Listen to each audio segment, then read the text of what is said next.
you look back on the time you spent in Butte, do you think, are there any lessons that can be learned from people about what has happened here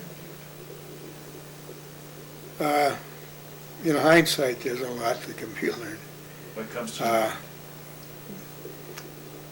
First of all, that mining wasn't going to last forever. I never thought we'd see the day that it wouldn't be a mining camp.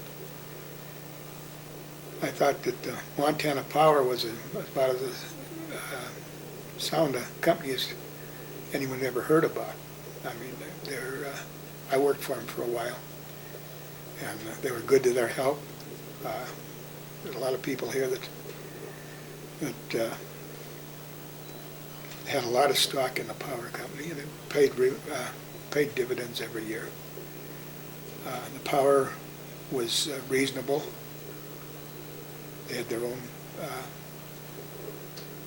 dams and power plants. They had the coal strip power plant there. And all it took was a select group that took over the Montana Power. They were underlings up there, but they worked their way to the top. And then they decided that they should go into the telecommunications business. And without the stockholders okay or anything else, they sold the company.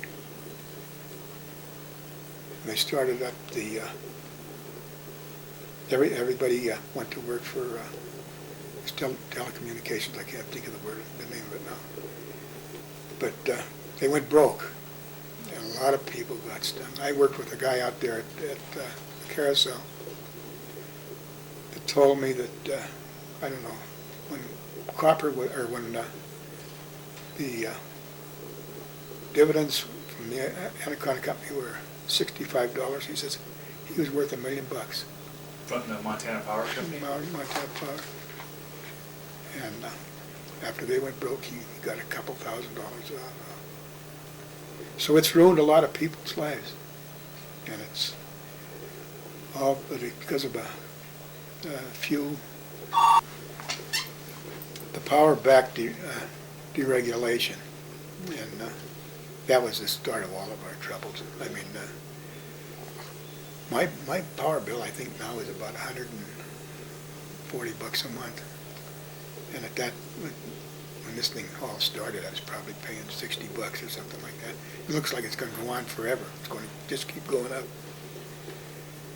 But there's a lot of people going to have problems with keeping power.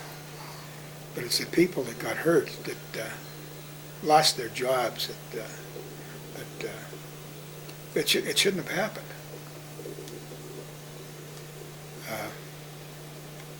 There's one guy named Gannon that promoted this whole thing of selling off. They sold off their power plants. They sold off their dams. Now the people that bought them out are going bankrupt, or they declared bankruptcy.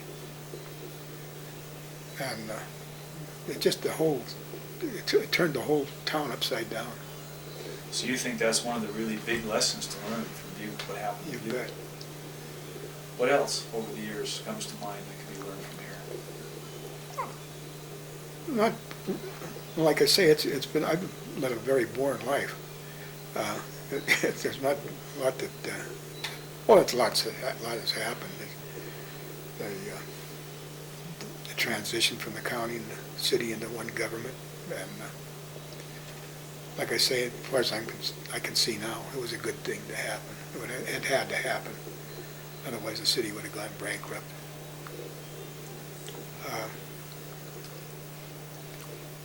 There's just no jobs here now. They had a chance to start it. They tried to promote Butte into a gambling town a couple of years ago. But it would have helped this place no end. I mean,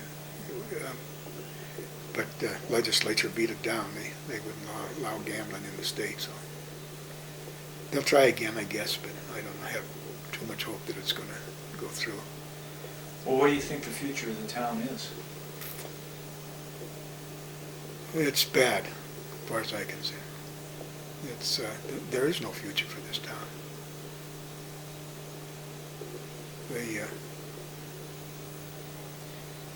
The mines have closed now. The Montana Power's closed. There just doesn't seem to be any place for anybody to go. Well, what do you think? What do you think about your family? Your 8 kids. Where are they located now? Well, Terry's in Great Falls. He works in a bank up there. Colleen's in Yakima. She's a teacher, a counselor. Sean is in Portland. He's with a computer outfit down there.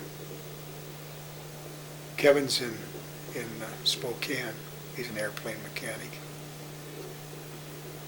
Dennis is in Camas, Washington. He's with a computer company. Where am I at, Kevin? Okay, Clancy, she's in Colorado Springs. She's a nurse and she's got a family.